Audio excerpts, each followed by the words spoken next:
Good morning, everybody. I'm Bogdan Oldakowski. I'm the Secretary General of the Baltic Ports Organization. I would like to welcome you warmly at our webinar organized together with Mediterranean Port Association.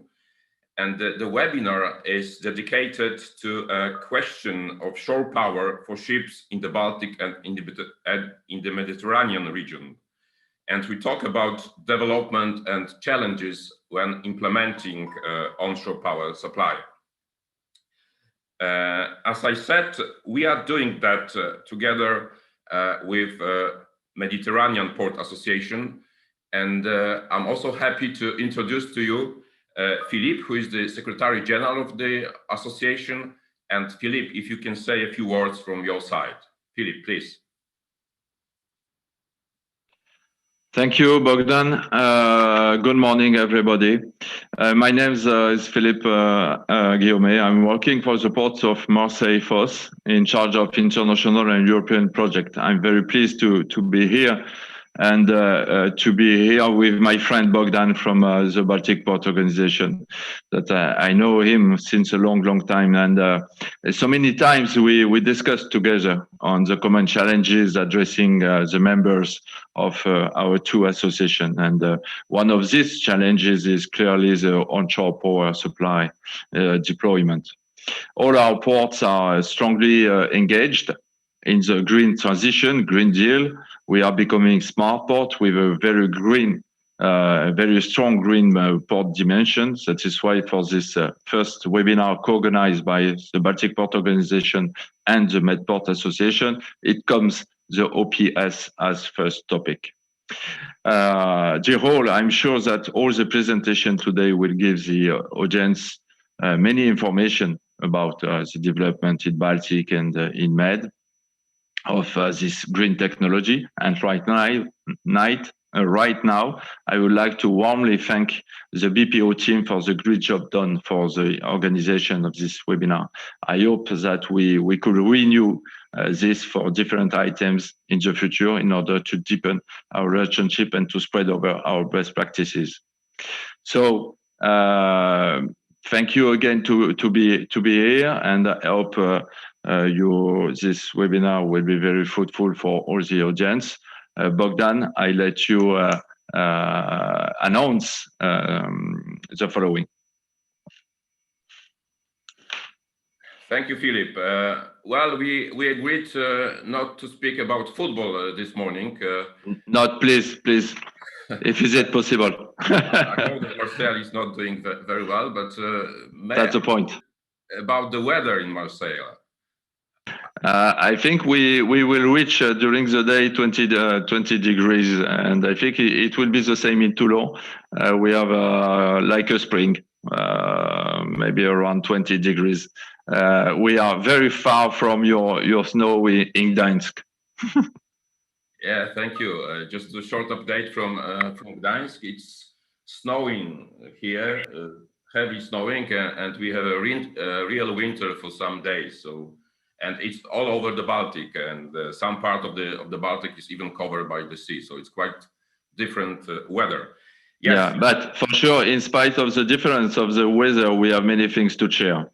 Yes, there are quite many things to share and to share the experience. And this is why we have organized this webinar today. And in fact, we have quite many registered participants. It's more than 100, and people are from all around Europe. So we are very happy that we have so many people watching us. But apart from watching, you can also ask questions. So there is a possibility to ask questions on YouTube, on chat, and you can send it to our colleague Andrzej, and then he will transfer these questions to us. So please take also an option to ask the questions to the presenters and to us. Okay, let me go with the program. We agreed also with Philippe to introduce shortly our organization. So let me do so. I'll try to put my screen on. I hope you can see it. Is it okay?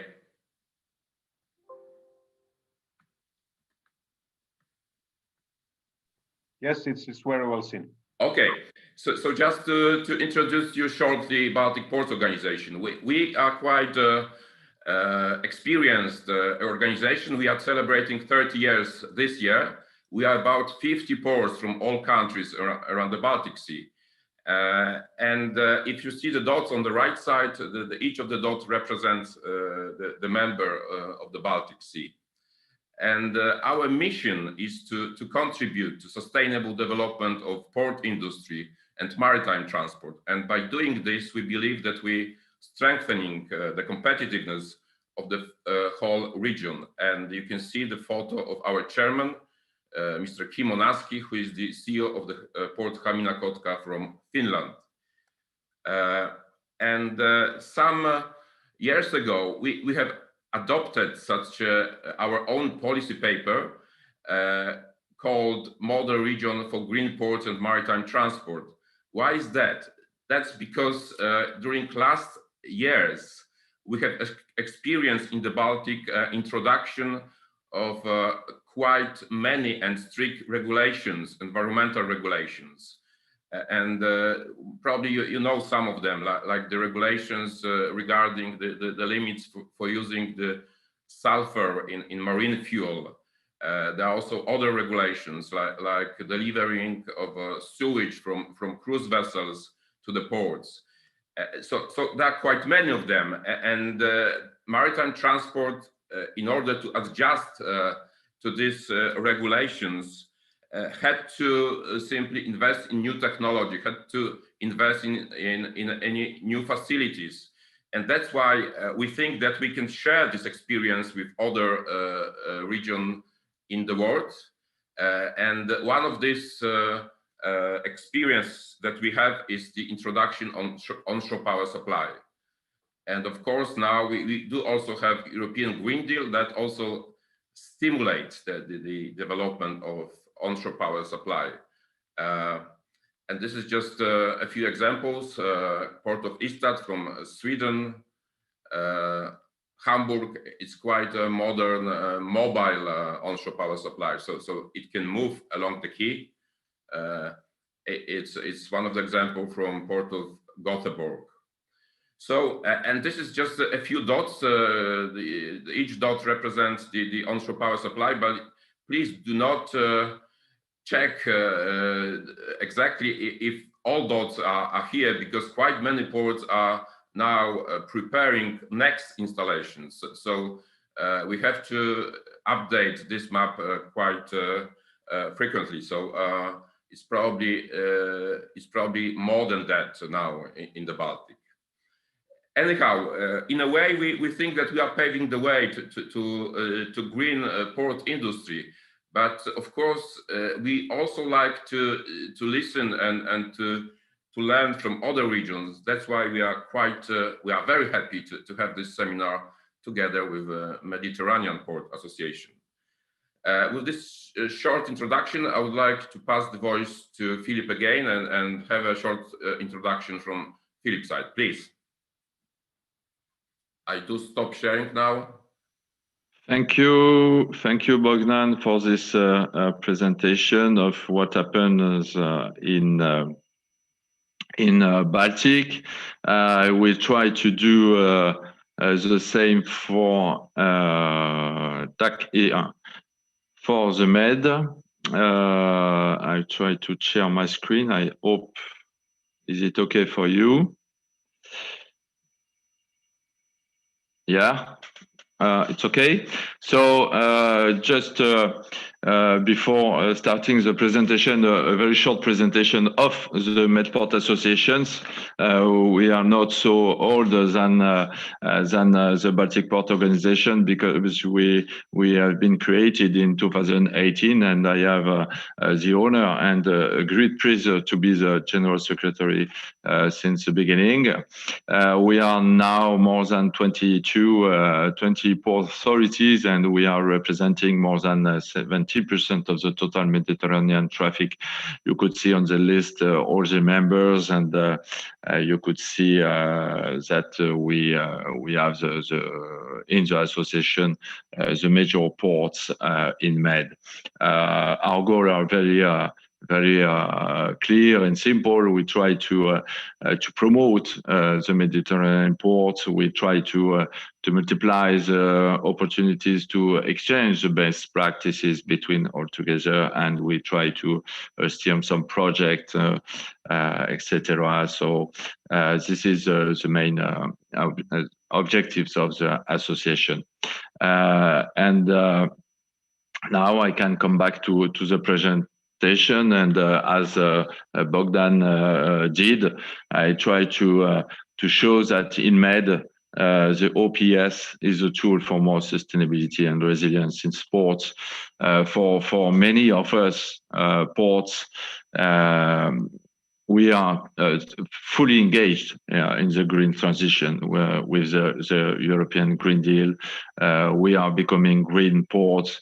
We adopt some green behaviors, and we try to reach some green objectives. This is the same for many ports, and for sure now the ports are tools for the green transition.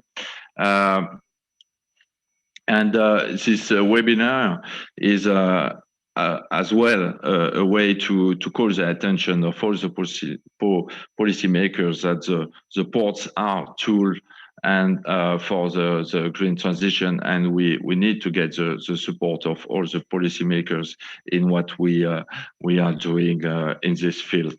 So in Med, we have many initiative in this sense.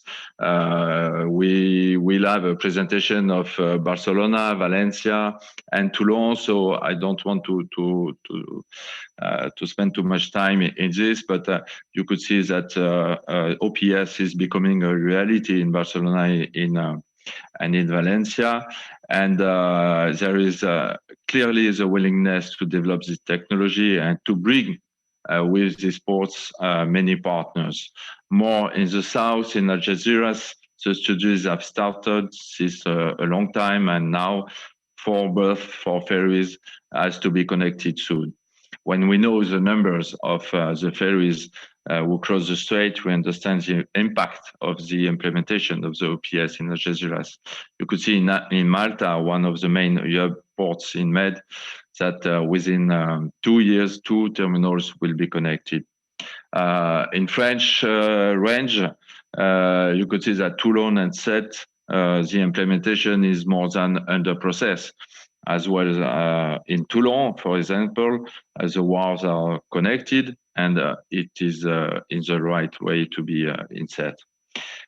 More towards east, Igoumenitsa in Greece, Koper in Slovenia, we are working for the OPS implementation for the ferry traffic and the rural traffic.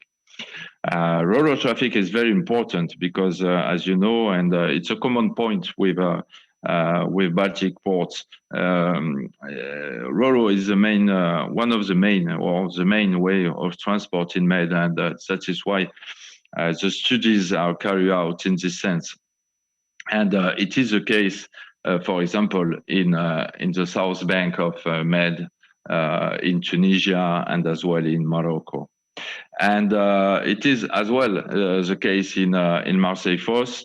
In my port, the ferries for Corsica Island are already connected, and it was a priority as the berths dedicated to this traffic are so close to the city. And it is the case for many ports across the Med. Now we are working to connect the rural berth. And you know, it was in the end of 2020, we are many in Med to apply for the last European call, the H 2020, and many of these applications in Med have integrated the development of the OPS. It is a reality in the Med ports, and it's not only on the Med ports members.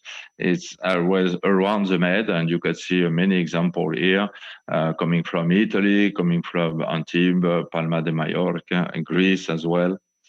So we are now in the move. As with Bogdan, we are general secretary of association who make the promotion of the cooperation. I would like to focus now at the end of the presentation of the need of active cooperation to develop the OPS. It is not for sure an element of the competition between ports. He should be an element of cooperation, an object and subject of cooperation between ports to develop this technology. That's why we need an active cooperation to a better harmonization of what happened, a better interoperability, and we have to develop the opportunity to exchange the best practices. And to go further, I think Alexio Pico from Circle will give us some information about the E-Link project, but there is other European project who help to develop this technology. We make this kind of webinar, and we have to develop partnership to develop this technology. So I am close to the end of my presentation. Thank you very much. I will be pleased to answer some questions. You could put this question on the chat box, and thank you, Bogdan. I let you the floor and the mic. Thank you, Philip. Thank you. Well, we both presented our organization and experience, and I fully agree that the environment is one of our common interests. So I fully agree that we need to share the experience and even harmonize some development in some areas. But let's now talk. Let's now go to our next point in the agenda. Is the quick presentations. We call it quick-fire presentations, and of course we will talk about shore power from the port's perspective. Experience, practical examples, and challenges. And Philippe, we agreed that you would introduce your speakers. I mean, speakers from your region. I would do it from my side. Those who are from my region, Charlotta, Margus, and Klaus later on. So I'm going back to you to do your job, please. With pleasure, and it's my great pleasure to introduce Delphine in this webinar. Delphine is working for the port of Toulon, is very close to the port of Marseille. We are neighbors. Delphine is involved in the maritime industry for about 20 years now. She has endorsed various positions from operations to quality management. She has been more specifically involved in cruise business development over the last 10 years. So that's why she is an expert of this topics. She is now involved in the business development for all commercial activities for ports of Toulon Bay, which includes relations with association, and it's always a pleasure to work with Delphine. So please, Delphine, the floor is yours, and explain us what happened in Toulon. Thanks. Thank you. Be careful to the time. Huh? Thank you, Philippe, for this introduction. And before starting, I want to thank the BPO for giving us the opportunity to share what we are doing in Toulon. Thank you very much. So I'm going to share. Alors, okay, it's coming. Okay.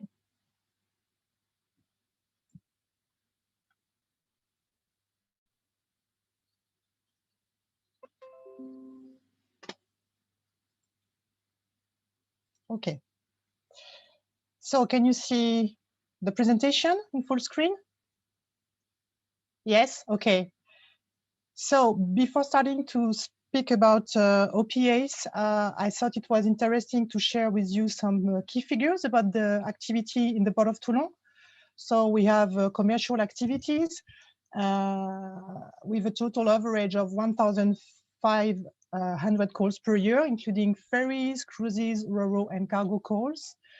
And we also have a pleasure craft activities with 5 marinas around the Bay of Toulon. This represents 2,400 moorings, all around the bay, and we welcome every year 133,000 visitors around the bay.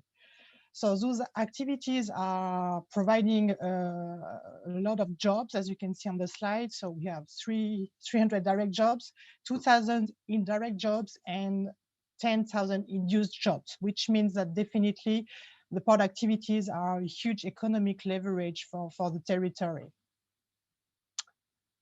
Now about Toulon, as you can see it on that picture, it's quite clear. Toulon is a city port. So, which means that we are very visible, and then we have to be exemplary in what we are doing, and to show the way.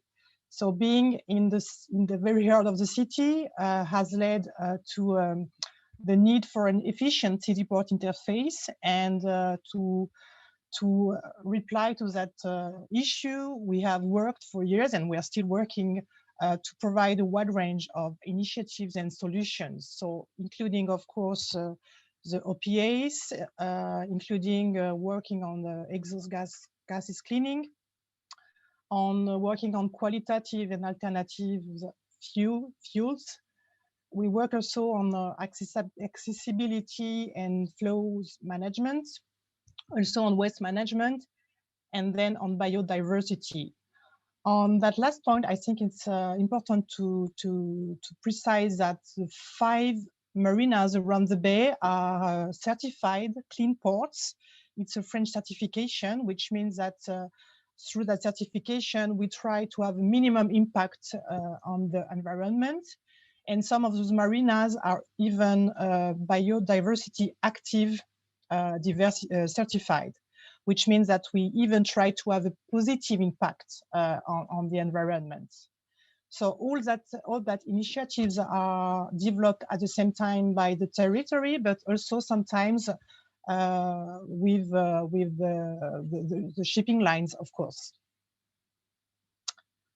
So now, if we focus on cold ironing, of course, the idea is to minimize the impact of the port activities.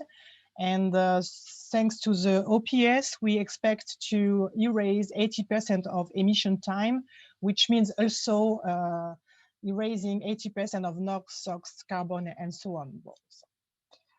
What is interesting to know is that the project is for calls lasting more than 2 hours and a half, because under that timing, I mean, operational time to connect the ship is not enough, so it's not interesting to do it. Now, what is interesting when we speak about the project in Toulon is that the way we are going to provide the energy. What makes the interest of our project is that we are going to provide an energetic mix.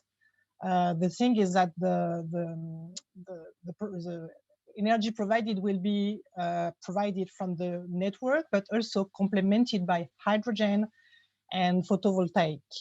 So as you can see on the peak on the slide, it's quite, I would say, complex, but at the same time, it's very efficient. So if you have any technical question, I'm maybe not the right person, but if you have some question at the end of the webinar, you can send me an email and I will forward it to my colleagues always in charge of the project. On the project timeline side, Philippe said we are connected, but we are not already connected. We were supposed to be. We were supposed to start the works last year, but due to the pandemic, as you can imagine, we have had some delays. So right now we are supposed to start this year, which is year 1. And within the end of the year, we should have 1 pier operational. Then next year, we should have 2 extra piers operational. And then the year after, another one, but this one will be providing with a mobile gallow, and it will be more dedicated to cruises. And then year 4, we have even a brand new cruise pier project, which should be delivered. And of course, it will include OPS. About financing, because that's a point, financing. The project is mainly financed by the local authorities and mainly by Toulon Provence Méditerranée, with the main local authority, but who is at the same time our port authority. So it's very important to say. And the project, those 20 millions will be subsidized at 80% by the Région Sud, which is a regional authority, and ADEME with the National Agency for Ecological Transition. What is interesting to say on that is that Région Sud is financing through a bigger project called Zero Impact Coal, or in French, Escale Zéro Fumée. It's a project grouping at the same time, gathering at the same time, Marseille, Toulon, and Nice, which means that all the big French med ports are included in that project. 6 other millions will be supported by Corsica Ferries, with our, I would say, main customer in Toulon. As I've shown on the first slide, Corsica Ferries brings 1,200 calls per year. It's huge, so they are completely directly concerned by the project, and they will have the project to equip all the ships of the fleet, which is an amount of 1.4 million euros investment per ship.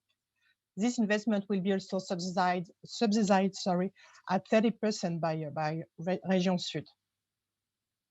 So facilities will be managed by us, by Ports of Toulon Bay, and the delivery cost will be invoiced to the shipping companies. I thought it was interesting to speak also about what we are doing at Toulon. We are pioneering for the hydrogen solutions, and we are leading a huge project called Innova. It's at the same time a project, but at the same time a full ecosystem, which gathers 40 companies all around the southern region, including sea, land, transportation, logistics, ports, shipyards, public works, and so on. And it is also supported by 4 authorities in the southern region, gathered around more than 20 projects. And the interesting thing in the Innova project is that the full ecosystem is covering the entire value chain, which means we include production, transportation, distribution, and all the different steps of the value chains, which is very, very interesting. This represents over a 4 to 5 years period, 100 million euros investment. It's huge. And the main goal of that project is to allow a massification, allowing a competitive green hydrogen delivered to the destination. And just you can have a better idea about what is the project on that map. You can see at the same time in blue the part of the project and of the ecosystem dedicated to production and distribution. And then in green, all the different uses that are planned in that huge ecosystem. So as you can see, this Innova project is all along the French Med coast in the whole southern French region, which is a big network. So it's to say that we are working on OPS, but not only, we are combining a lot of solutions and initiatives to be as green as possible. And we have an ambition at Ports of Toulon Bay, it's to be the cleanest ports in the Med. So thank you very much for your attention. If you have some question, as I told it before, feel free to contact me by email or even by the phone, and I will try to reply all your questions. Thank you very much.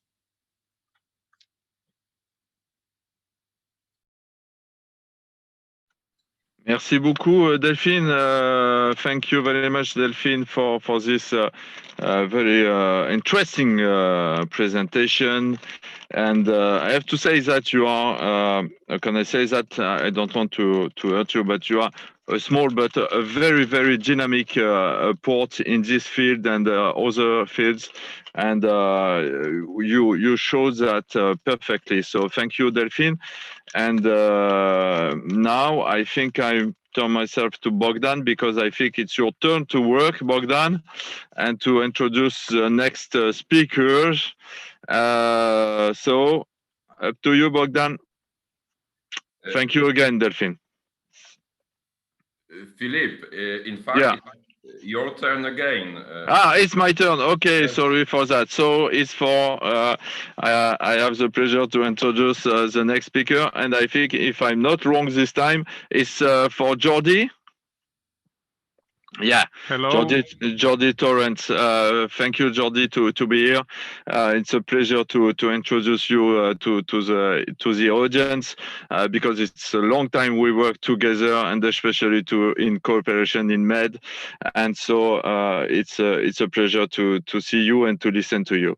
Jordi is the head of the strategy of the Port of Barcelona.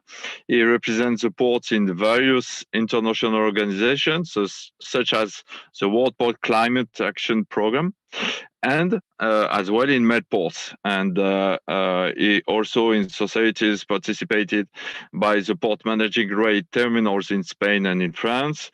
Prior to his experience in the port, he worked in humanitarian aid projects in the Balkans and in the Middle East. And as we talked about at the beginning of this webinar about football, is a socio of Barça as well. And we count on you, Jordi, for next Tuesday. Okay? Thank you, Jordi. So Jordi, the floor is yours. Thank you, Philippe. Not a very good day to speak about football. Barca lost yesterday 2-0 against Sevilla in the Copa del Rey, but let's hope next week against Paris Saint-Germain we do better. Okay. We hope so. Not very good news from the south of Europe in terms of football. Okay. In general, I would say. Let me share the screen. Try to share the screen as well. Hope it works. Okay.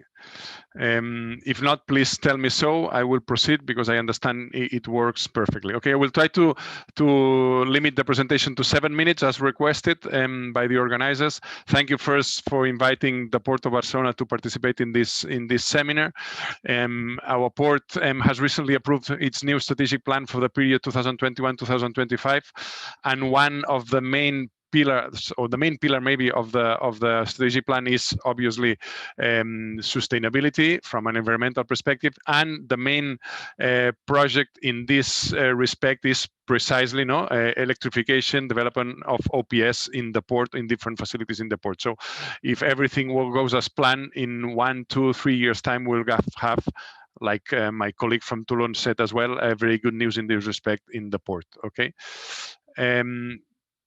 So I will speak first of what we have, second of what we are planning, and let me also finalize my presentation with what this initiative is doing, the World Port Climate Action Program, which is an initiative of 12, 15 world ports from the Americas, from Europe, and also from Asia, some of the most advanced ports in terms of OPS globally.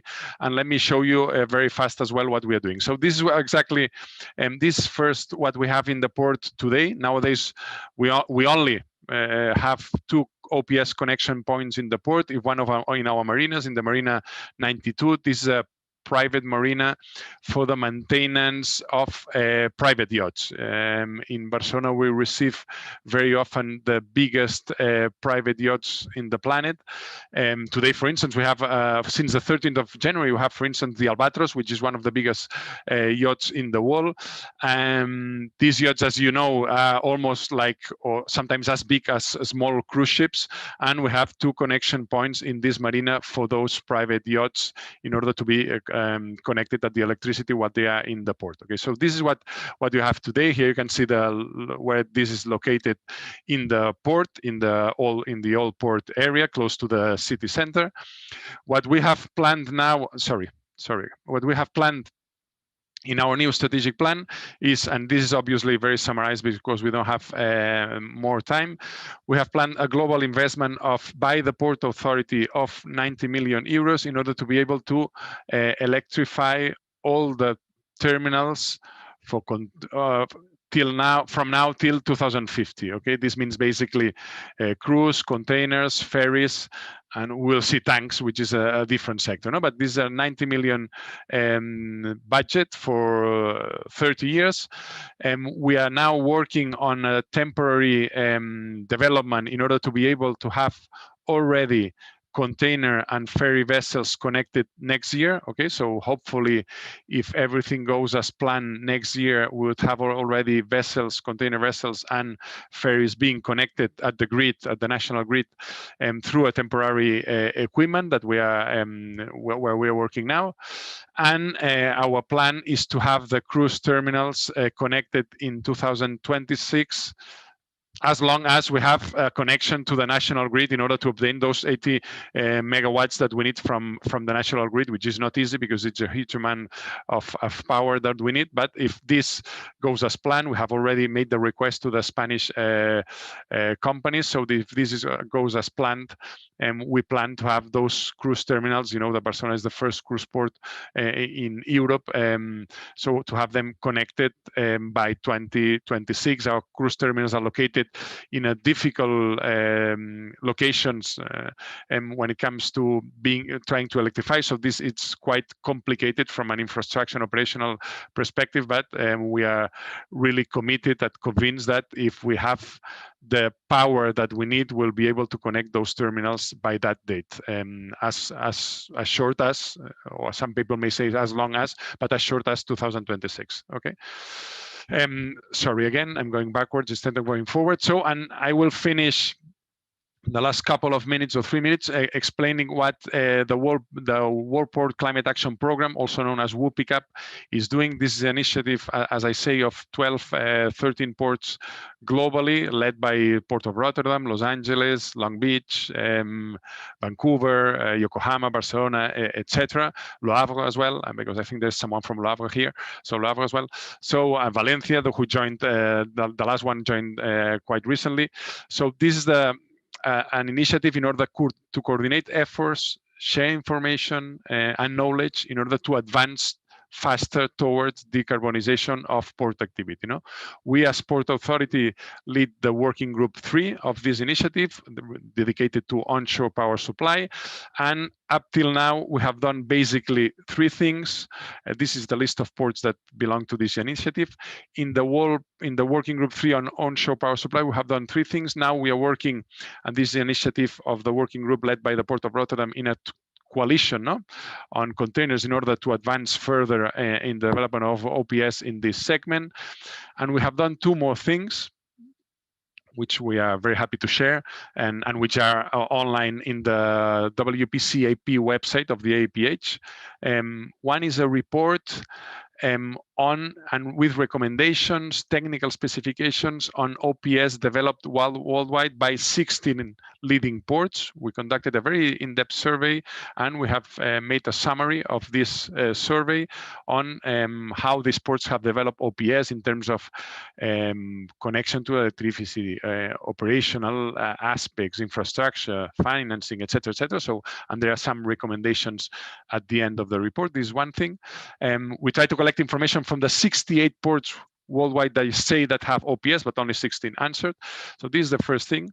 The second thing, these are the ports that answered the survey. Here you have in front of them 16 ports, basically American and European.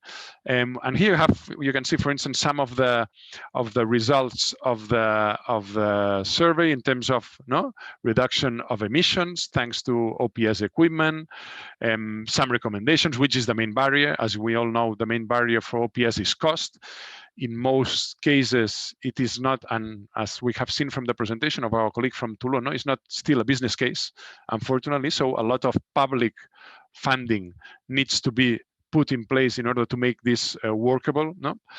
And finally, and I will leave it here in order to do my presentation in less than those 7 minutes that we were requested.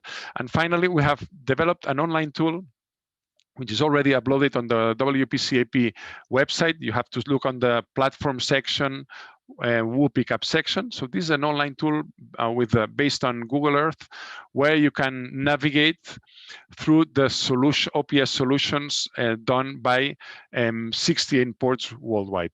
We have not verified the information. We have only verified the information of those 16 ports that answered the survey, but this comes from those 4 different sources that you see in front of you: the European Alternative Fuels Observatory, the WPCAP itself, DNV Alternative Fuels Insight Portal, and the Friends of the Earth submission to the IMO. So I don't have time here to navigate through the tool. I invite you to do it after the session and listening to my colleagues that speak later.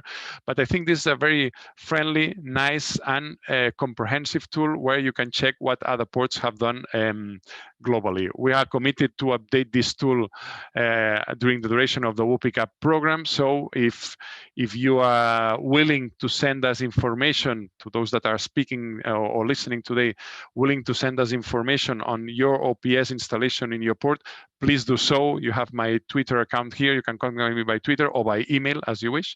And we will be very happy to update this information in this tool immediately. Okay. Here's the image of the tool, as you can see.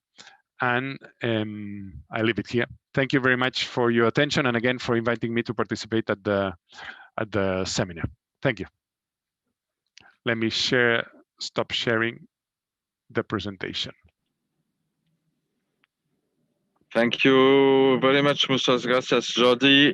Thank you for this so interesting presentation and for the invitation to contact you to develop the OPS in Med and overall. Bogdan? Yes. This time, it is your turn or not? Yes, it might be my turn, but thank you. You switched the speakers, but that's all right. So let's now listen to the example of the Baltic ports, and I would like to ask Charlotta Solerund, environmental strategist from ports of Stockholm. And as you may expect, Stockholm is one of the leading ports when it comes to different technologies and solutions reducing emission from ports, but also from shipping. So, Charlotta, please present the case of ports of Stockholm. Thank you very much. I would like to give the perspective of OPS in the ports of Stockholm.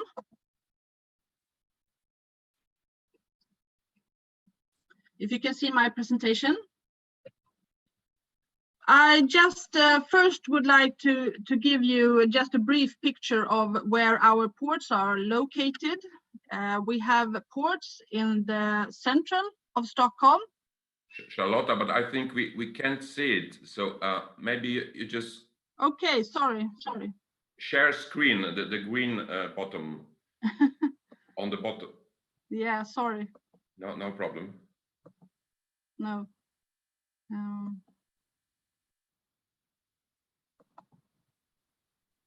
Yeah, it's coming. Okay.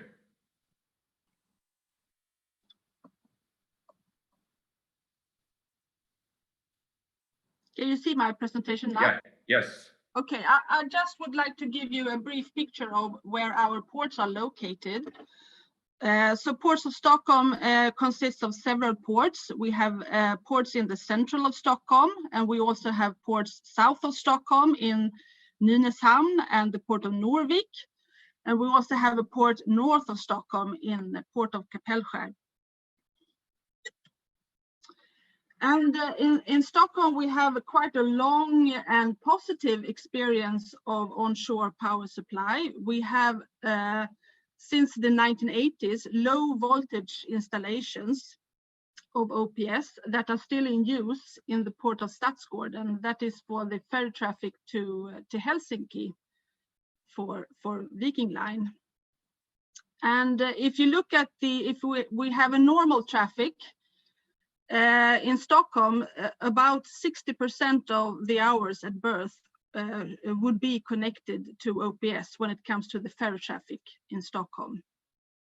And today we have OPS in Stockholm, we have it in the port of Stadsgården and the port of Värtahamnen, and we also have it in the port of Nynäshamn and in our cargo port in Norvik. And in the picture you can see Our largest investment so far, it's for the OPS installation in the port of Värtahamnen. It's for the ferry traffic of Tallinn-Silja to Helsinki and Tallinn. That is now in operation since 2019.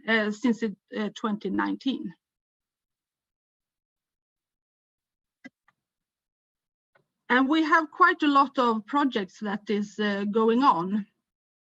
If we look at the north of our ports, we have a project going on in the cooperation with the port of Naantali, that we are connecting the ferry traffic of Finnlines to OPS.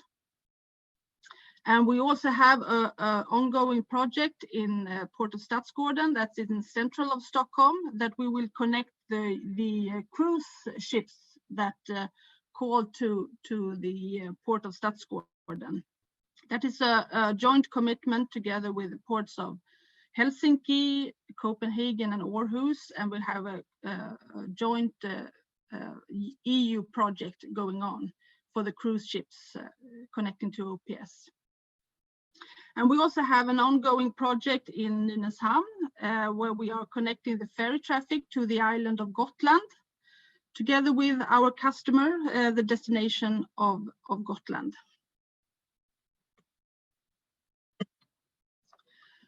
So why is it important for us to work with these onshore power supply of the vessels? We have set up our own environmental targets in the ports of Stockholm. We have now formulated a target for 2025, that we have an ambition to reduce the emissions to air from the vessels in the port by 20% compared to the year of 2019. And that is mainly due to these investments in the OPS that we see that it's reachable. We also have the objectives of the city of Stockholm that owns the ports of Stockholm. We have the objective to 2040 that the city of Stockholm will be fossil fuel free. And the port of Stockholm obviously is committed to that target. So we see that now that we need to formulate some milestones on the way. So we have to formulate targets for 2030 and 2035 connected to these targets.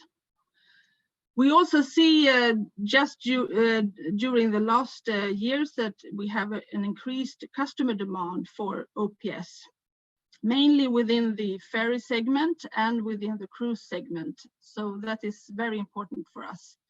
And we also see, since we are an urban port, we see that the OPS also could lead to a good environment for local residents when it comes to local air emissions and noise. So that's why we think it's important to work with this OPS. Some challenges that we see, it's of course that it's for a single port, it's quite a high investment cost involved with this OPS, especially since we need the power to the port needs to be high. So it's a high investment cost, and as a public port, we are not allowed to say that it's mandatory to use OPS, but instead we use this, as we see as a success factor, we use this dialogue, a very active and continuous dialogue with our customers and the other ports involved, especially when it comes to the technical solutions on the vessels and in the ports. So that's quite a success factor for us. And we also work with incentives.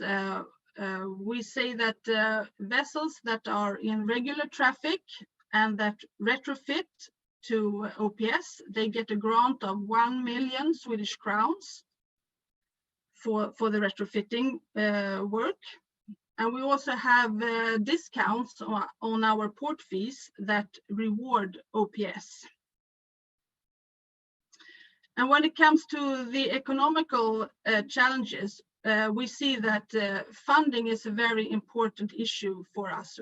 When it comes to the projects that I was mentioning, we have funding both from the EU, and we also have national funding from the Swedish Environmental Protection Agency and the Climate Leap initiative, as it is called in Swedish.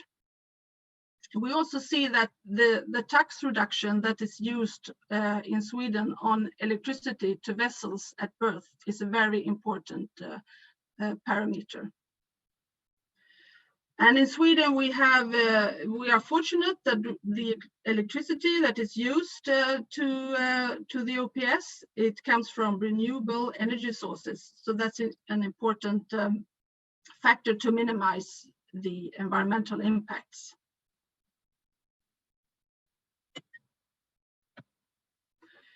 So when we are looking forward, we are working according to an action plan. When it comes to OPS, we will continue to invest in installation in OPS. But we also, at the same time, would like to have this technology neutral approach. We do not see that OPS is the single solution for the future. We see that other solutions, other technical solutions can achieve the same effect when it comes to low emission port areas or zero emission port areas. So we need to be open to the technological development and have a neutral approach when it comes to that. And we also see the possibility when we have the OPS in several ports that we are able to evolve and adjust the OPS to make sure that the port can be a node to evolve sustainable transport, both on land and at sea. So we are now looking at the possibilities to use the OPS for charging, for example, heavy vehicles on land, and also use the OPS for charging of public transports, both on land and at sea. So that's a possibility we see for the future to be able to use the OPS for those matters. Okay, thank you. Charlotta, thank you very much for your presentation, and thank you for also presenting some challenges, because it's not that way that everything goes smoothly, and in such investments you also meet some challenges. One of them is, of course, the cost of investments. But may I ask you one question, because you said that you have a dialogue with shipping clients. And I think it is very important, because you can see some cases also in the Baltic that the ports invested in onshore power supply, and these facilities are not being used. So please tell us, how do you communicate? How do you agree with shipping clients in order to push them to use these facilities? Yeah, as I said, it's a very important factor for the success, because when we invest in the OPS, it's a lot of money involved, and we really would like to see the investment being used. So I just can say that we have a very active dialogue with our customers on several levels within the ports of Stockholm. So the investment that I mentioned now, we know that when we do these investments, we know that the customers will use them. So that's the main objective for us. Thank you. And the short question at the end, you said that you will have the onshore power supply for cruise vessels. Of course, it's a bit different and more costly investment than OPS for ferries.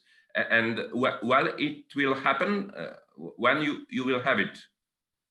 In the port of Stadsgården, we will have it. It will be ready in 2023 and in 2024. It's two quays in the port of Stadsgården, and so of course that will be our biggest investment so far. If you compare it to OPS for ferries, it's a factor of 10 when it comes to the economical investment cost. So it's quite a huge investment for a port when it comes to OPS for cruise ships. So Yes. That's why we are quite dependent on the funding from EU and the national funding. Thank you very much. Yeah, it's quite costly, 10 times more than for ferries. Yes. Thank you very much. Charlotte, thank you very much again. And may I go back to Philippe now? And I think you have one more speaker from Med region. Yeah, exactly, Bogdan. Thank you, Charlotte, for this presentation. Very interesting, and your focus at the end of your intervention on 2 points: the need of public funding and the public support, especially for the European Commission, and you talk about cruise as well. And it's a big challenge for the future.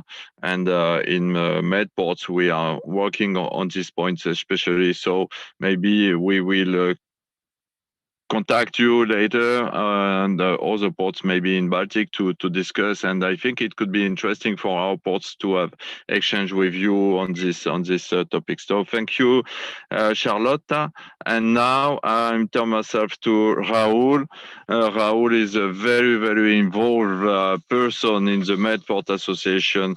He defends our colors very strongly, and I thank him for that. It's a pleasure to see you, Raoul, and to talk with you.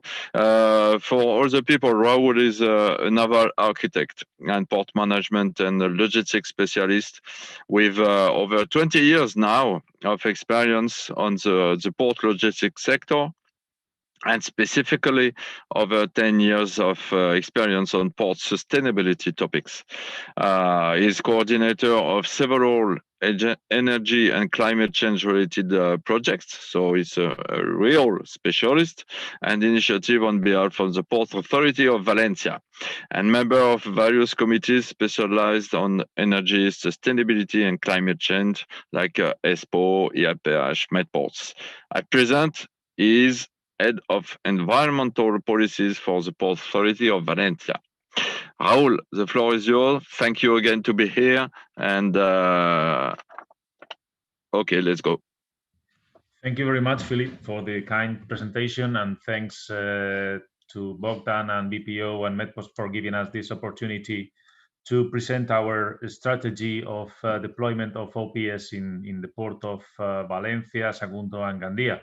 I will try to fit into the time, so I will start the temporizer just now. Okay, I'm sharing the screen. Yeah, it's okay. Is it okay in full screen? Okay, I will go forward. Good morning, everybody. I will try to explain a little bit about the strategy of Valencia ports in terms of the deployment of the OPS technologies in the Spanish basin. So the Port Authority of Valencia, for those who don't know, is the entity that rules the port of Valencia, Sagunto, and Gandia. They are all separated like one more or less 80 kilometers from Gandia. Sorry, it has gone forward. Sorry, from Gandia to Valencia, and these are some key figures of the Valencia port, which is the trademark that involves all the ports. It's 70 million total throughput, 5.2 million TEU, 0.5 traffic units and rural traffic units, 31,500 direct and indirect jobs, and 1.80 million euro of economic impact.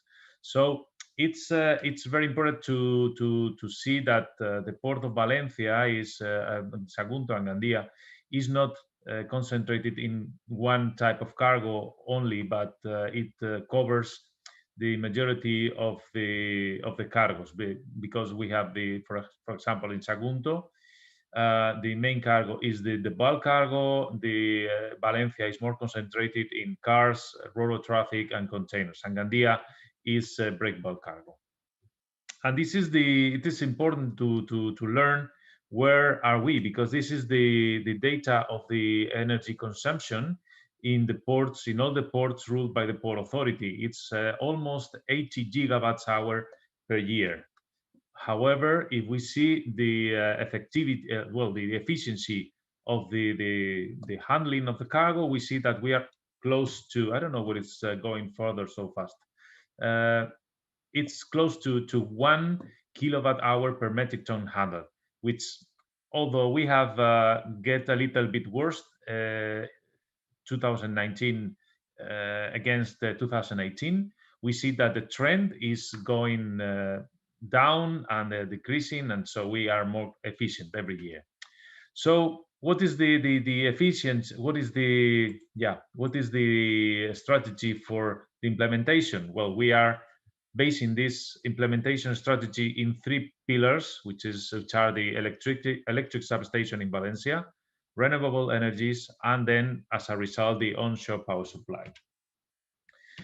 The new electric substation is already under construction. It's partly funded by the Ealing Works project, and it will provide 2 times 30 megawatts of power to be able to supply the energy to the port, to the ships at the port of Valencia.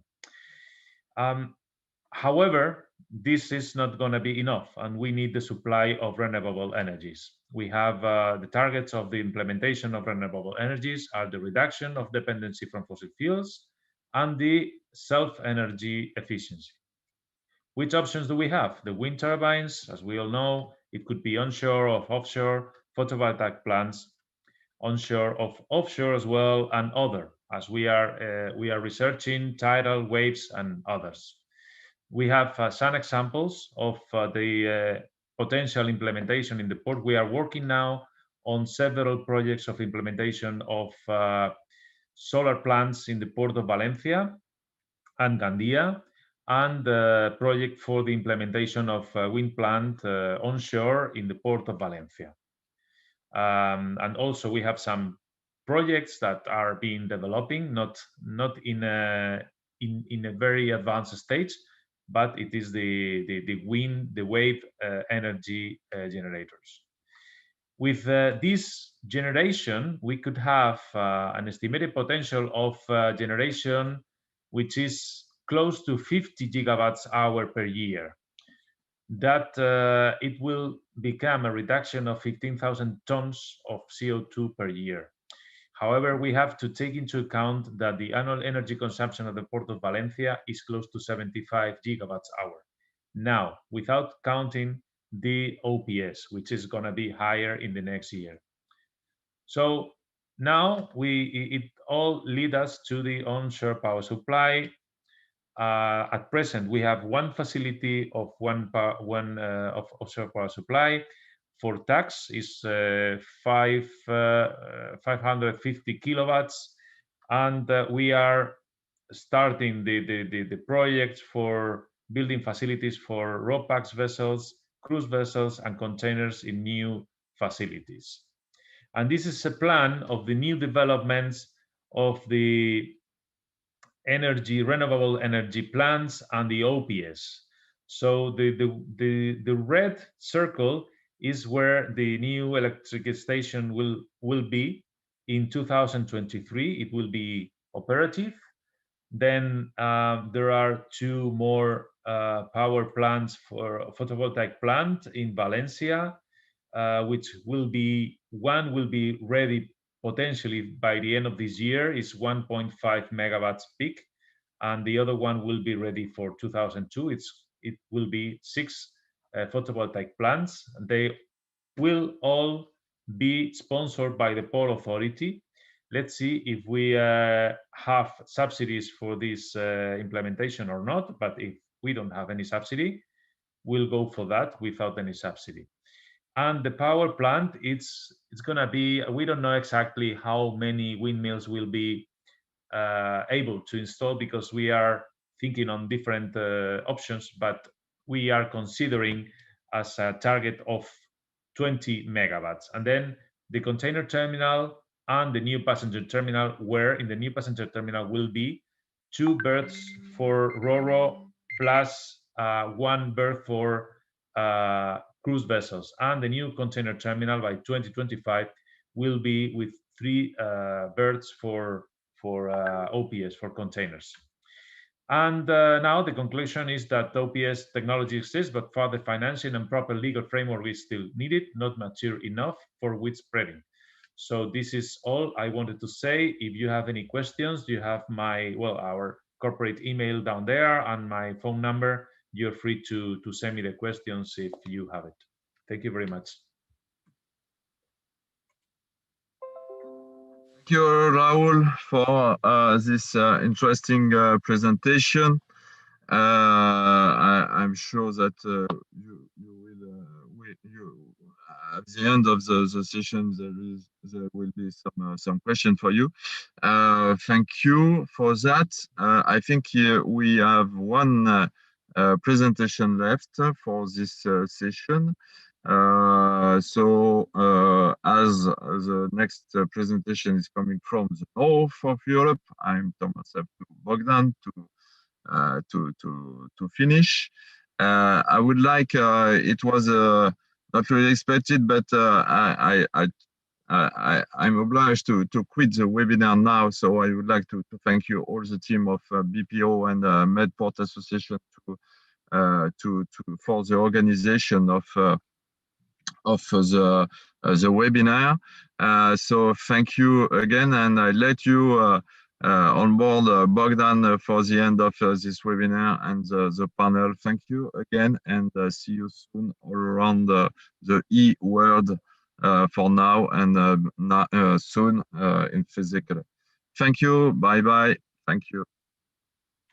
Philippe, thank you very much, because you're leaving. So thank you, Philippe, for cooperation in organizing this event.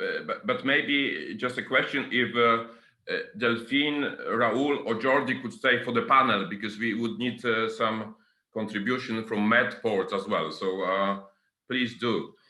But we have Stefan Roesch is the treasurer of the Medport Association, so he could give you some information about that.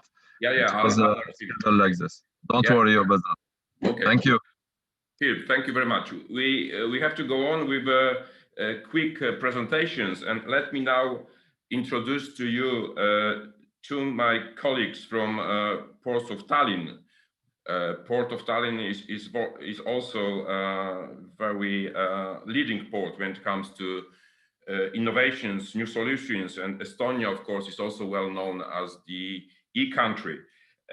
So firstly, there will be a first part of the presentation delivered by Margus Wichmann, who is the CCO, so commercial officer in Port of Tallinn. And he also recently joined the board of the Baltic Ports Organization. And the next part of the presentation will be delivered by Klaus Koppelmann from company ShoreLink. It is a new established company, and they implemented the investment in Port of Tallinn. So Margus and Klaus, please, the floor is yours. Good morning, everybody. Bogdan, thank you for the kind words, and thank you for having me. It's a pleasure to be here. As we have a little bit of time only left, then I'm quickly gonna share my screen. Can you see the presentation now? Yes. Good. So, just a second, please.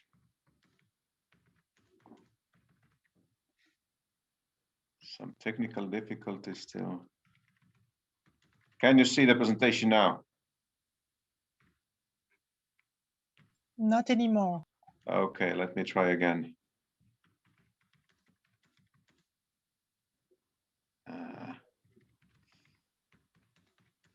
Now it's okay. You just have to put it on full screen. Yes. Okay, now it's working. So quickly about the company, we are a listed company, but 67% of our stocks are owned by the Estonian Republic, and then 33% is tradable on the Nasdaq Baltic, which is part of the American Nasdaq. We operate 4 harbors in Estonia, which 2 of them are passenger harbors and 2 of them are cargo harbors. We service about 10.6 million passengers annually, which makes us at the moment 3rd biggest passenger port in Europe. We also service 20 million tons of cargo. We are a shipping company. We have icebreaker and also 5 ferries that we operate ferry business in Estonia. And also we have a real estate business that we mainly do in our technological parks in the ports, but also we have 16 hectares prime land in the old passenger port in the heart of the city. Where these passengers comes from is mainly between Helsinki and Tallinn, where we have about 8 million passengers annually.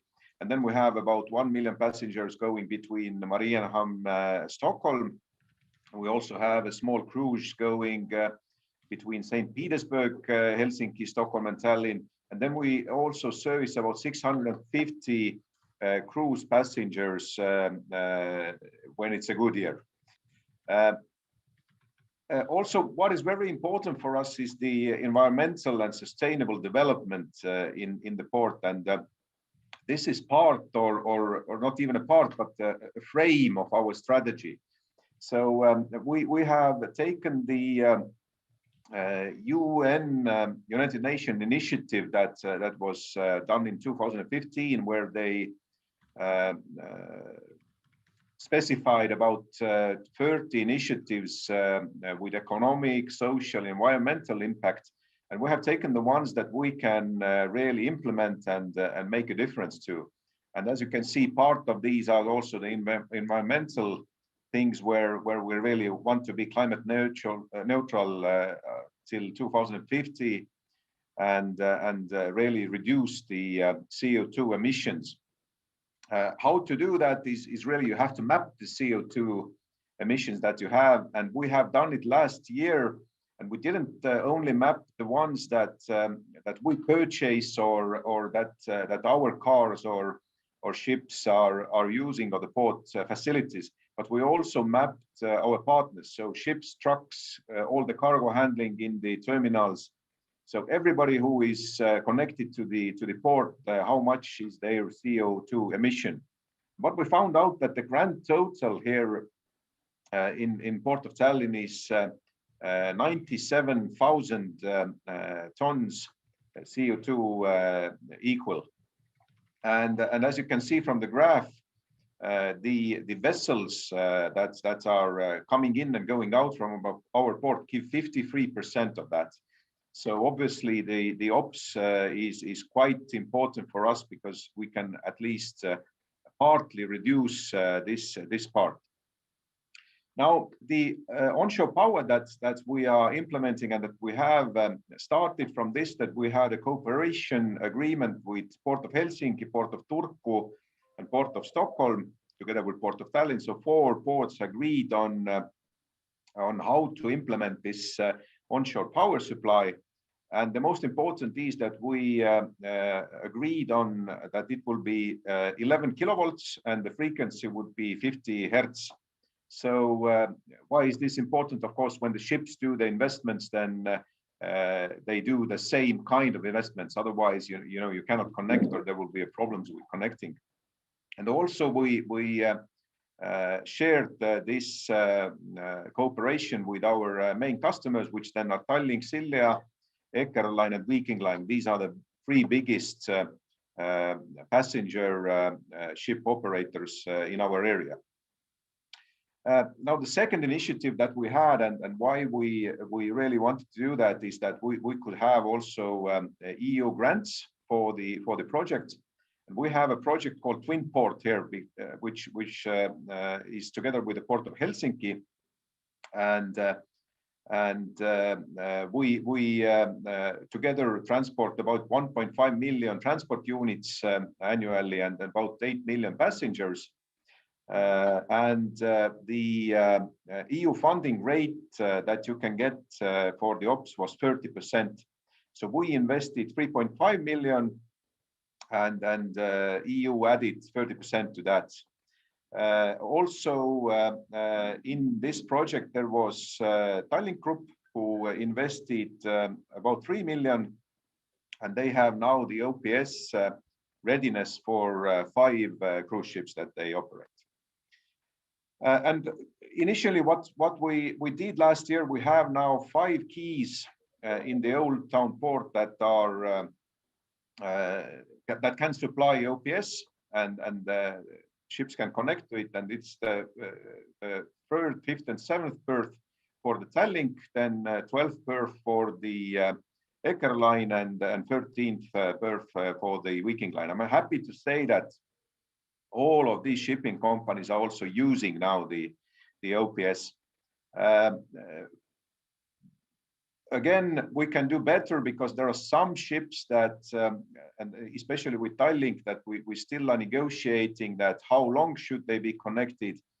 And really, annoying thing that turned out was that we have agreed all the parameters and everything, but then it turns out that some of the older ships to generate heat and warm water still have to run on diesel, even if all the rest of the electricity when you are in the port area is supplied by OPS.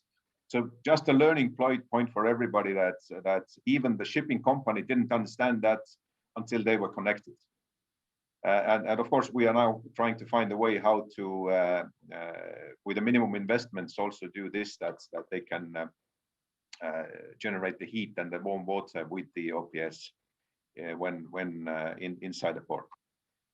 And basically, what we have then is main incoming substation in the port. Then we have the power cables. Then we have the shore side substation, berth terminal, and then we have the systems in the on board of the ship. And the connection is really quick, and it only takes about 20 minutes.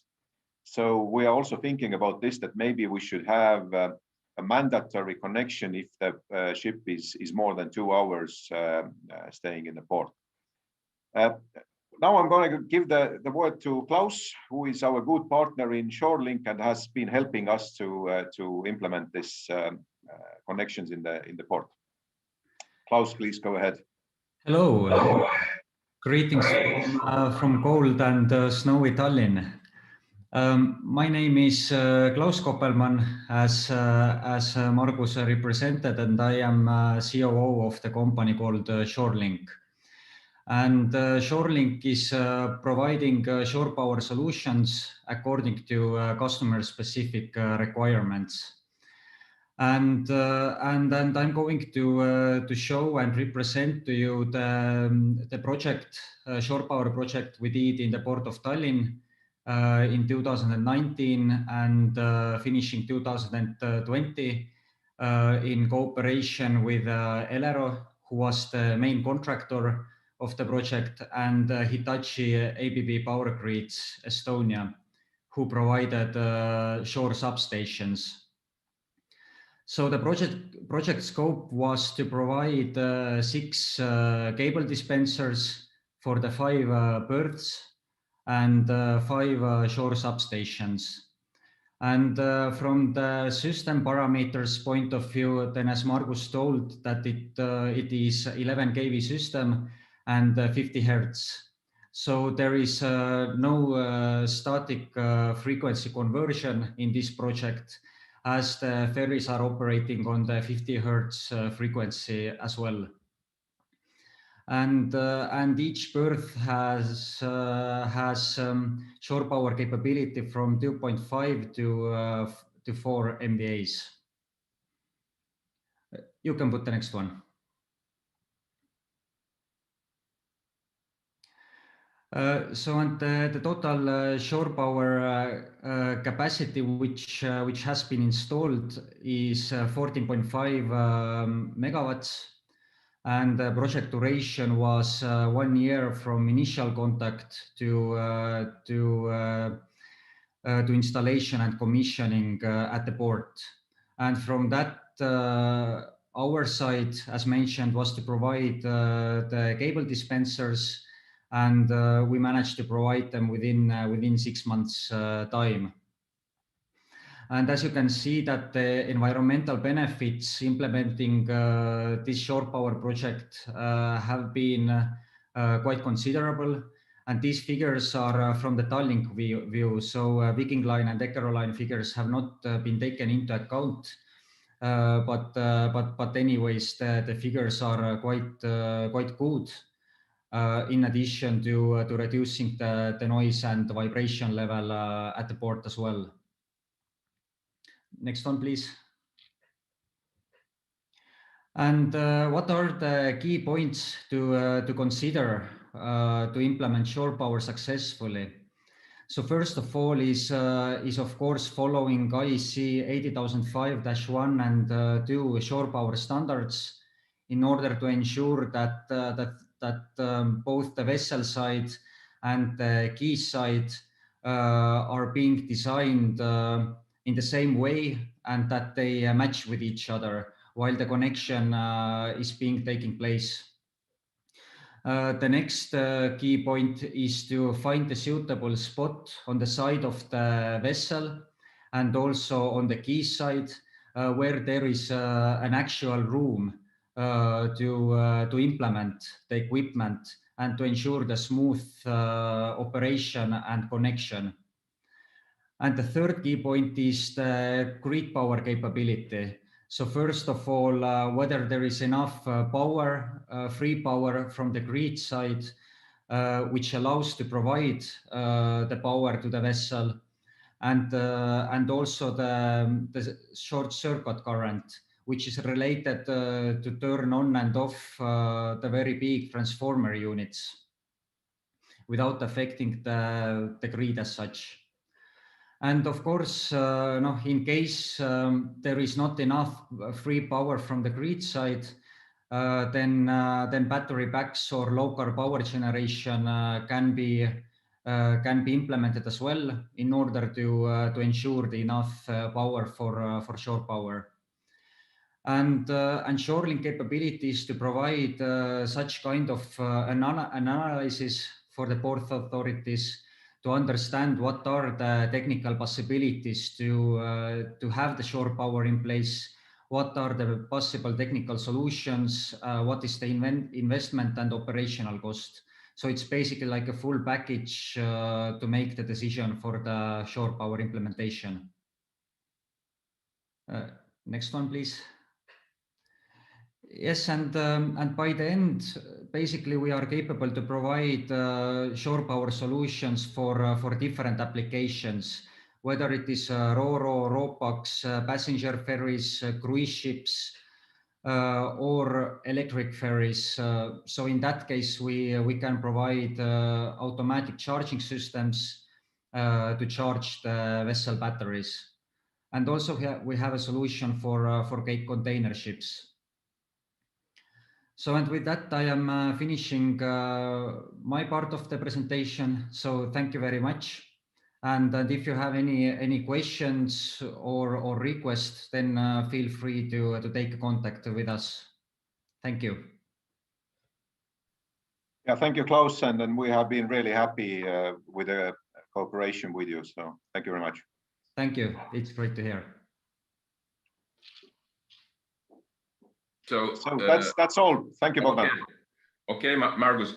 Maybe one quick question to you. You have shown your installation on ferry side. What about cruise vessels? Yes, a good question. We would actually need that also. The problem is that, and I think somebody already before said that the cruise ship takes a lot of energy. And this is in Estonian scale a small town that is coming to our port. So we are currently figuring out how could we bear the investment of bringing that kind of power into the port? And actually, one of the things is even that we are thinking that maybe we should invest into some kind of a renewable energy system that's in a long term would be more profitable than just bringing the cable from the power plant. Okay. Margus, thank you very much. And I have to say that we have to run to another part of this webinar. So I'd like to thank all the presenters in this part, and I hope you can stay with us during the panel as well. Maybe there might be some points that we can refer to you, so please stay with us. Yes, now there's a time to go on with the discussion panel, and the discussion is about best practices for the future cooperation between the region and the stakeholders. And we do have now 3 speakers, panelists, but as I said, we do also have presenters from the previous sessions. And we do have Andreas Slotte from Port of Helsinki. We do have Stefan from Port of Marseille. Stefan is also involved in Medport, so I hope he can also refer to more broadened questions. And we also have Alexio Pico, Managing Director of Zilker Group. And I hope you are all there. Yes, good morning. Yes, good morning, everybody.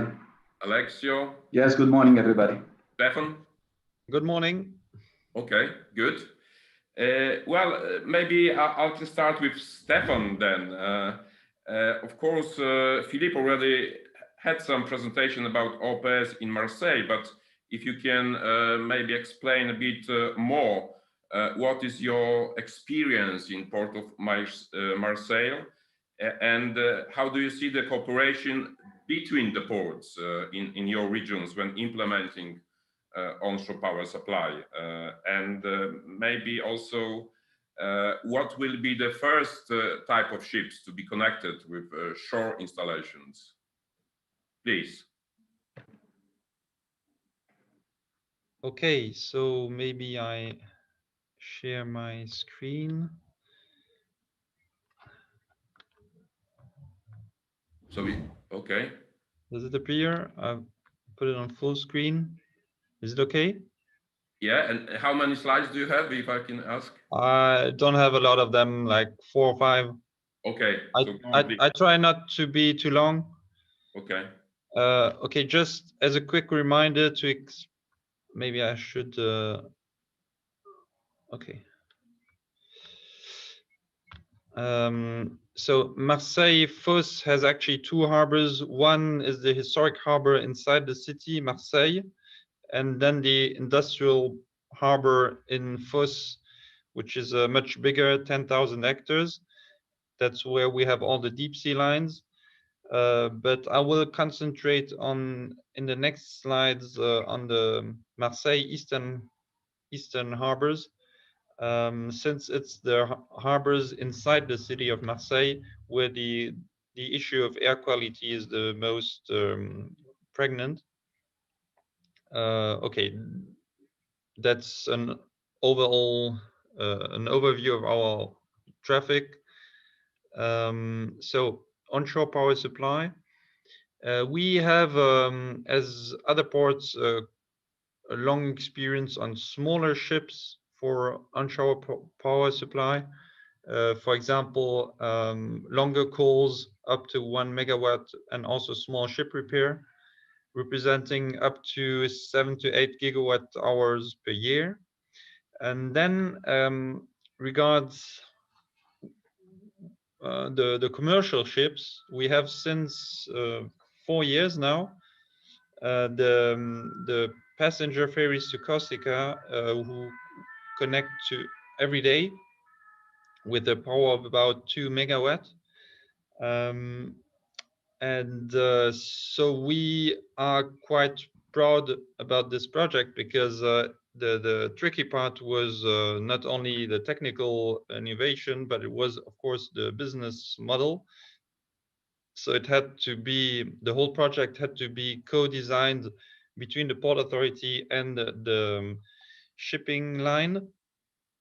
And the electricity price should be acceptable. So as the benchmark for the shipping line is the price of the fuel, which is otherwise burned when they are not connected. And this price goes up and down depending on the price of oil. We had, for example, the idea of having a price formula which makes how do you call that? Like a linear regression over 3 years of the price, so that in the contract between the Port Authority, which sells the electricity to the ship owners, the difference towards diesel is not looked at each time on a spot basis, but on a longer term basis. So what has been a success for these Corsican ferries will now be expanded in the next 3 years to the international passenger ferries, so the lines connecting to North Africa, the bigger ship repair activities and cruise. We have decided a 40 million euro investment plan on the Port Authority side, meaning that there are also, of course, the investments to be taken by the ship owners.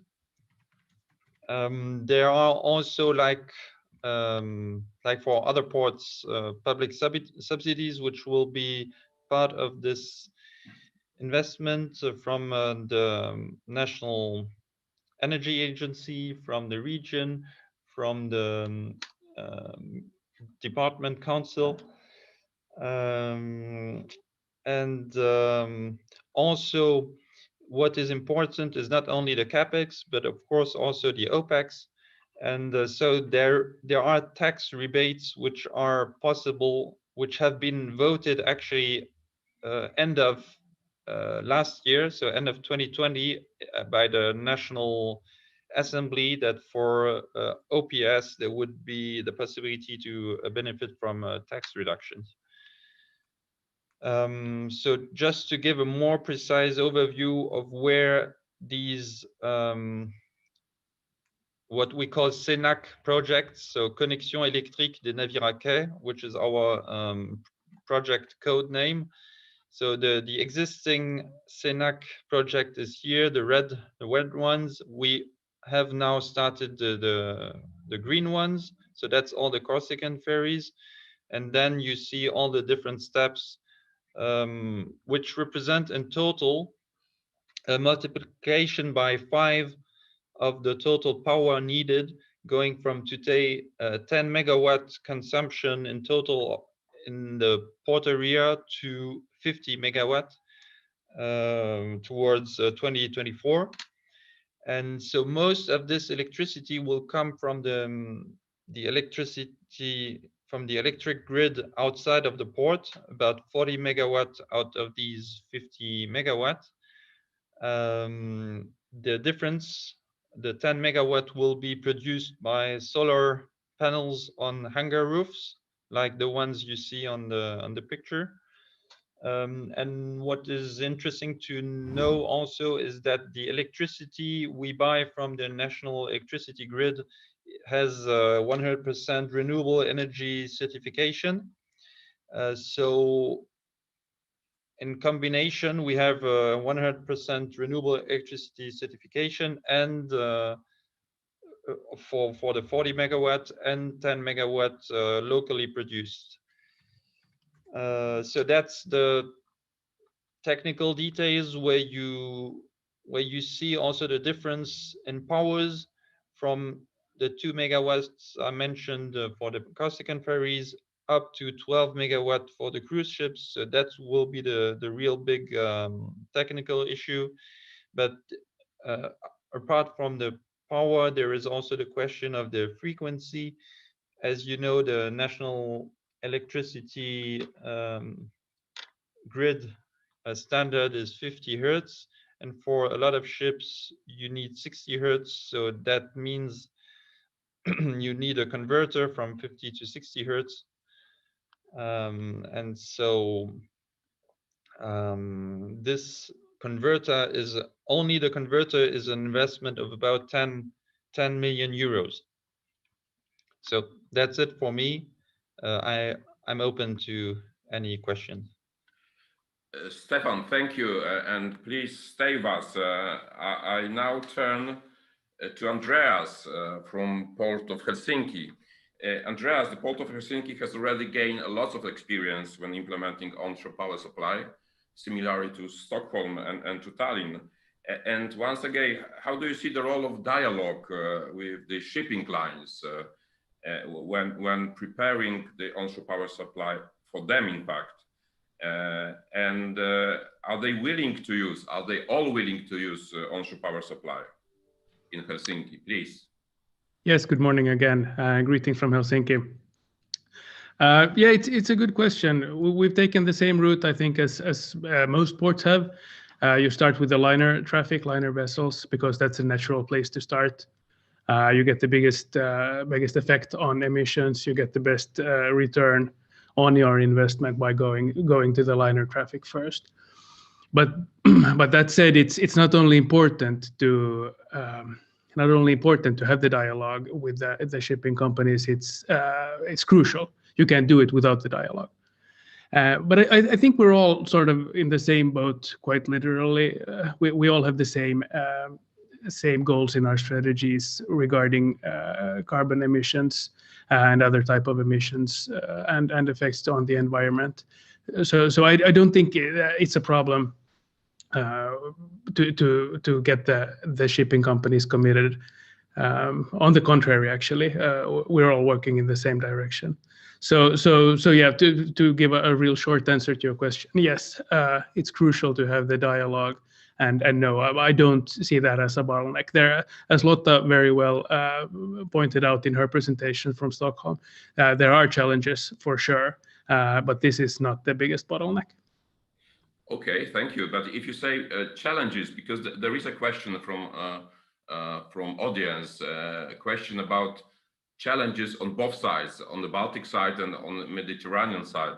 So what are the main challenges then, if not the dialogue with shipping lines? Yeah, but I think it comes down to the business case in most cases. We all know there are heavy investments involved, and because sustainability, of course, is not just about the environment. You have to be able to function sustainability in all sectors of your business, and that includes being financially sustainable. So you have money in the future to invest in the next round of needed investments. So the business case, I think, is probably the biggest one. And Lotta also mentioned the energy taxes and the exemption that is possible to get from the EU Commission on electricity to OPS, and that's something that definitely should be made permanent, or even the tax removed completely, because at the moment you have actually a disincentive when you compare tax-free bunker fuels to electricity through the OPS. So yeah, but on a more general note, I just think we need to reevaluate how we calculate added value in the future, and not just look at the traditional NPV calculation type of thing, but you need to calculate also added value by reducing carbon emissions and other types of emissions and noise. Thank you, Andreas. So you just postulate that we don't have to be narrow when calculating the impact. We have to take into account a whole range of impact. Also, of course, the impact on climate. Exactly, especially in ports that function in the downtown or the heart of the of the city. Delphine, for example, showed us a picture from their port on the Mediterranean. They have exactly the same situation as many of us have, operations in the heart of downtown. And then, of course, carbon emissions are of great importance, but also emissions that affect the air quality negatively and noise. And these all need to be calculated and taken into account when doing the calculations for the business case. But of course, assigning a euro value to these qualities is not easy, and but that's something that really needs to be focused on, I think, in the future. Thank you, and maybe the last one, because we have another question from audience. What is the part of EU funding for such projects? And I know that you are part of some EU projects. Yeah, definitely EU funding plays a big role, especially in sort of getting the ball rolling. And I think EU funding is particularly good in cases where you have a chicken and egg type of setup, where no one wants to be the first to invest because there's not going to be any users for your services, or vice versa. You don't want to invest in the vessel because there's no one offering OPS. So that's the type of situation where EU definitely can have play a part. But there are other things that are connected, but maybe not directly OPS, but optimizing the electricity grid, digital solutions to optimizing usage of the electricity grid, investments into producing sustainable energy in the harbor area, solar panels, not a huge thing in Finland, but in the Med, for example, definitely wind parks, etc., etc. So there are very, very many ways in which EU funding can help improve the overall case, and maybe not just the specific equipment on the quayside. Thank you very much. Yeah, it's important that onshore power supply is a part of the broader question about the reduction of emissions from ports and shipping activities. Thank you, Andreas, very much. And let me now turn to Alexio. Alexio is the managing director of Circle Group from Italy. And Alexio, you are assisting Professor Kurt Bodevik, and he's the Motorways of the Sea coordinator. And can you explain us how OPS and climate policy is tackled in Motorway of the Sea detailed plan, which was presented a year ago or something?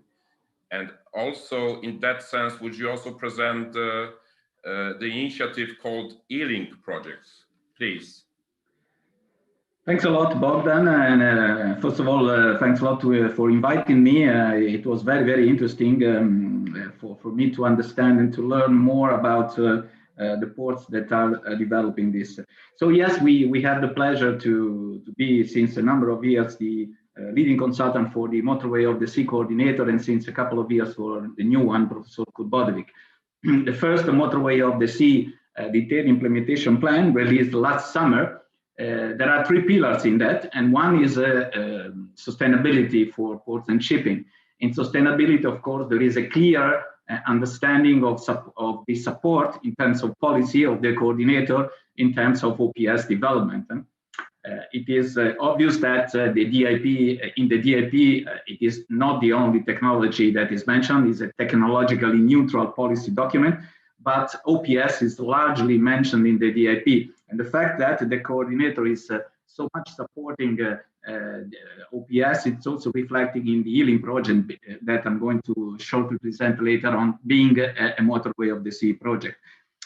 In terms of what is written in the DIP, there is not at European level a regulatory target for OPS, but we have estimated in the DIP, and let me say, an adequate state of investment for OPS, specifically related to all cruise terminals located in densely populated areas, for which we set a target for 2025 to have OPS equipment, and for cargo in 2030, meaning to supply equipment for OPS where we have significant amount of ship calls of at least 4 hours located in areas with, let's say, possible issues in terms of relation with the city. Going to the Ealing project, it is exactly why the Motorway of the Sea support the OPS that Ealing was creating. Ealing, let me just share my screen for one slide, two slides, sorry. Can you see my screen?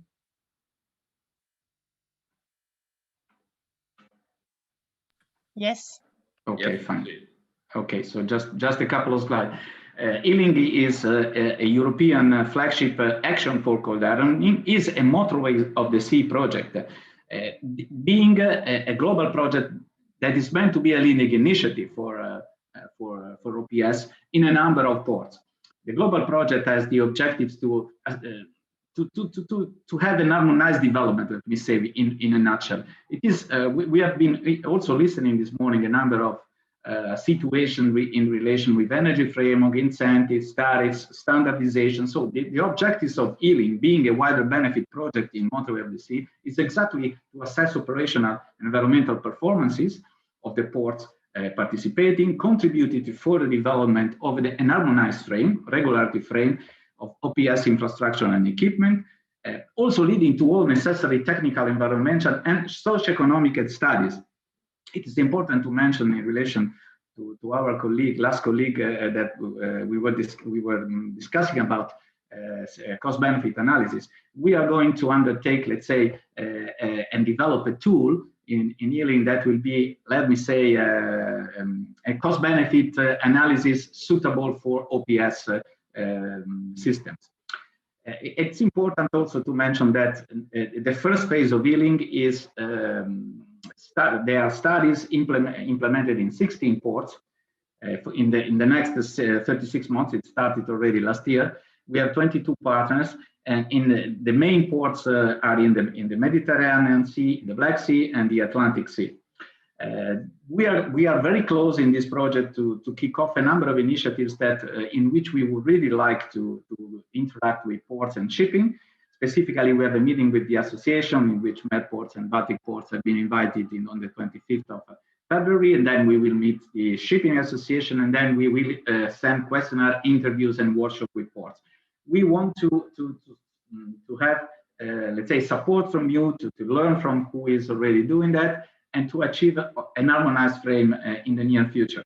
And in this respect, it's also important to mention the WP CAP initiative, in which the Port of Valencia is also involved. By the way, the Port of Valencia, Fundación Valencia Port is the coordinator of this project, and we are the technical manager of this project. So there is a clear intention to, not to reinvent the wheel, but using really Ealing, as an initiative for the future. In terms of the existing ports and other ports that are interested in that, we are already thinking to go for a second step with a larger project in which we will combine studies and works for the new SEF2 call, the first new SEF2 call that is going to be launched probably in spring. And this is, as a last point, where European funding and specifically Motorway of the Sea could support OPS. So in a nutshell, OPS is important for Motorway of the Sea, for the coordinator. It is already, we have already one project now that in the last call funded, more they will come. And we would really be happy to have your questions and to cooperate with you in the near future to have, to support Europe to have a really pan-European global harmonized approach.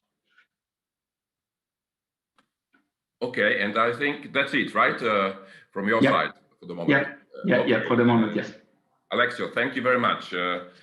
Thank you for this, and of course, Baltic Ports and BPO are willing to assist you when developing onshore power supply on other sides in European Union. Let me now turn back to Stefan. There were a few questions from audience about challenges on the Mediterranean side when implementing onshore power supply. So we have already heard those challenges on the Baltic side. Are they the same in Marseille and other ports in Mediterranean? Stefan. Yes, I think we have a lot of challenges in common. First of all, the first challenge to tackle is the environmental challenge, the air quality and CO2 emissions to reduce. And then the business model, where you have to have as low capex as possible, but also then the OpEx, which have to be optimized. You have to co-design the model between the port authority and the shipping lines so as to avoid having a facility in the port authority, in the port facilities, which is then not used by any ship. Is there any difference between the Baltic and the Mediterranean Sea? Maybe we have in the Med more sun, which can help to produce solar energy, having then local energy production. Okay. We also have ro-ro vessels in the Baltic and in the Med. Yeah. I think the easiest would be to have the same standard in the Baltic and in the Med, so that there is a kind of scaling up of the technology, which would be possible. Yes, thank you, Stefan. Yes, it's right. You have more sun. I think we have more wind, so we can also produce energy out of wind here, and we do so. Stefan, and maybe one more question to you, also as the one involved in Mediterranean Port Association, because we are talking now among the ports within EU, but Medport is also having members from other countries, from North Africa or East Med. In Europe, we do have, environmental regulations, also a culture that we invest in environment, and also now we are having European Green Deal. Do you see any such development on the other side of Mediterranean Sea? Are other ports or shipping lines are willing to use onshore power supply in African ports? Please tell us. Yes, what we observe within the Medports Association is that we also have port authorities from the southern bank of the Med, which are very involved in environmental issues, and OPS more specifically. I would name one example. The Tunisian Port Authority is conducting a study for more than 1 year now to install OPS in the port of La Goulette next to Tunis. We support them. We, the port of both the Medport Association, but also more specifically the port of Marseille-Fos, support them because we have an interest in having them install the OPS in their port, because we have the direct ferry lines connecting Tunis to Marseille, and so it's if the different shipping lines invest to install the technical OPS equipment on their ship, the return on investment is better and can use it on both shores. Okay, thank you. And do we have any other comments from Mediterranean ports? I'm asking the people who are still present, Raul, Georgie, or Delphine, about the challenges. If I may, yes, thank you again. Please. If I may, I would add that a challenge is the source of the energy. I mean, we are speaking about sustainable development and shore power, but one challenge is to have green energy.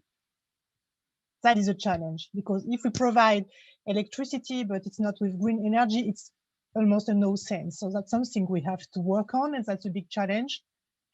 And another thing is we spoke a lot about it. It's standardization. definitely. We all have to offer the same level of connectivity and technicity. That's a big challenge. Thank you very much for underlining this too.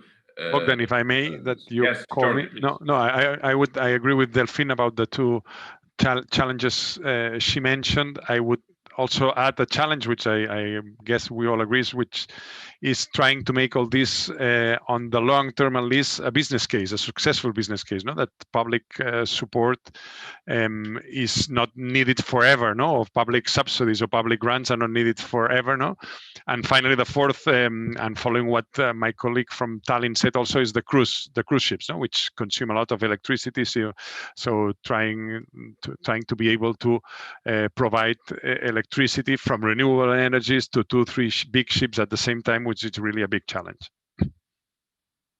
Thank you, Jordi. Thank you very much. Okay, I think we are coming to the end.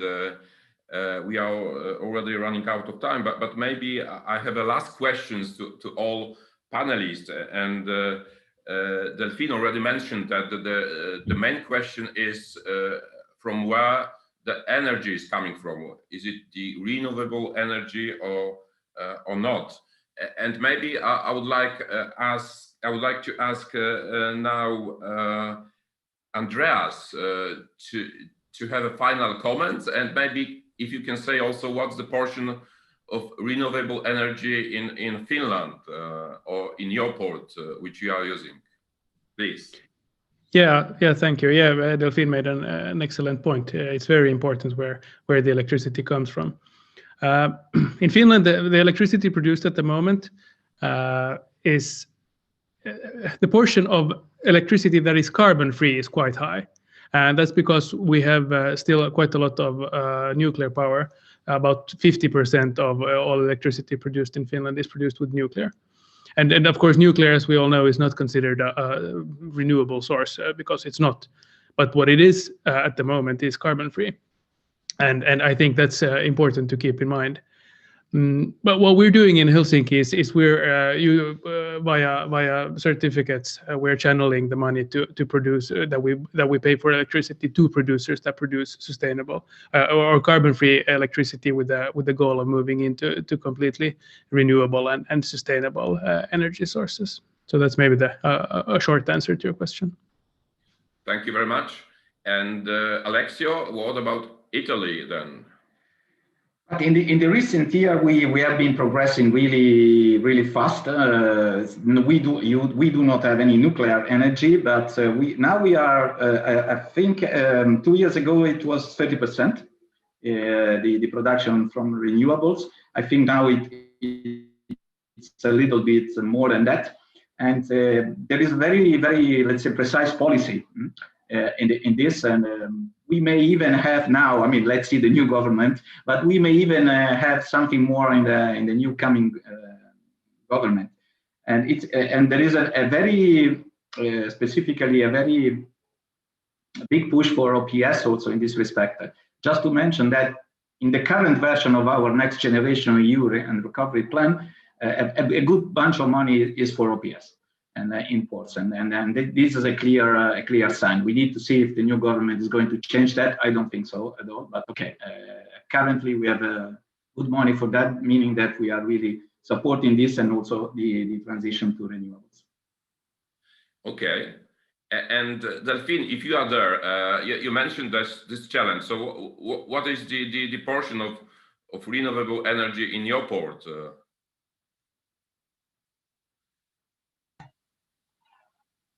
Right now, not so much, because as I mentioned it before, the OPS is not operational in Toulon. But as I mentioned during my presentation as well, we are working on developing a hydrogen solution. So a part of the energy that we will provide through our OPS will be coming from hydrogen production. So which is completely, not completely. And after you have green hydrogen and not green hydrogen, but most of the parts will be from green hydrogen. I'm not able to give you the numbers right now, but I can do it later. But of course, most of the part will be from renewable energy, from hydrogen and photovoltaic. So energy coming from the national grid will be a minimum part of the total amount. Thank you. And Stefan?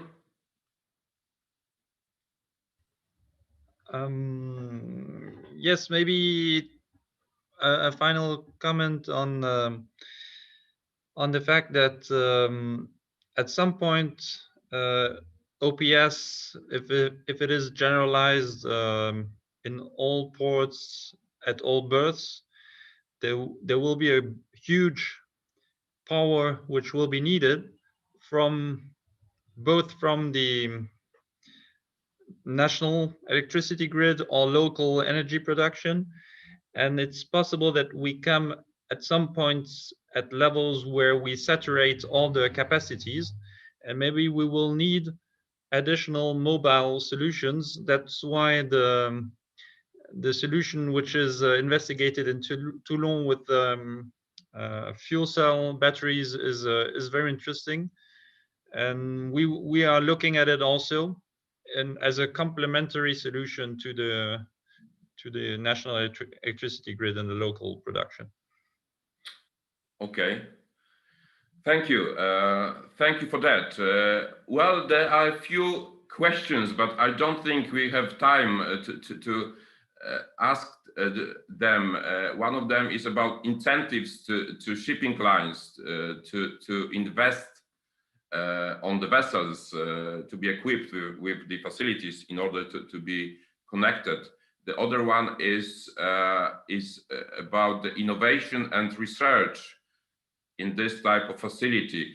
I think we would try to reply to these questions after a webinar, because we already 15 minutes late. So at this point, I would like to turn again to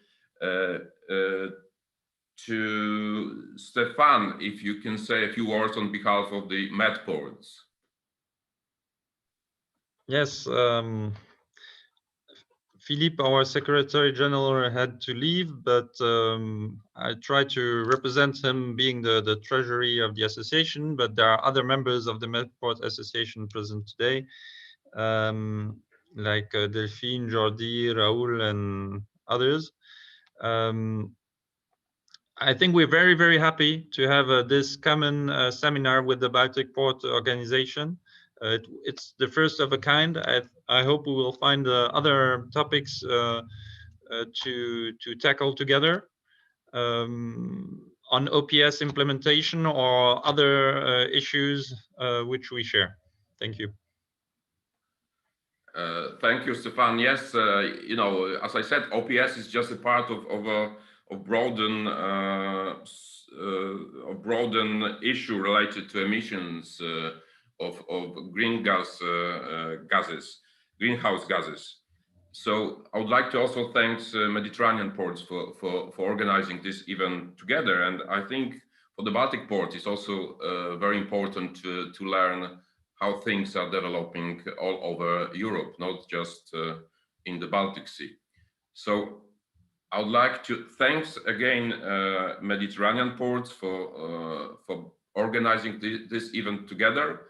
I would like to thank all the presenters and panelists, and of course all who are on the other side of YouTube.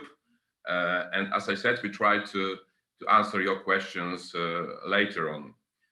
Thank you. Please follow our social networks, our websites, our newsletters.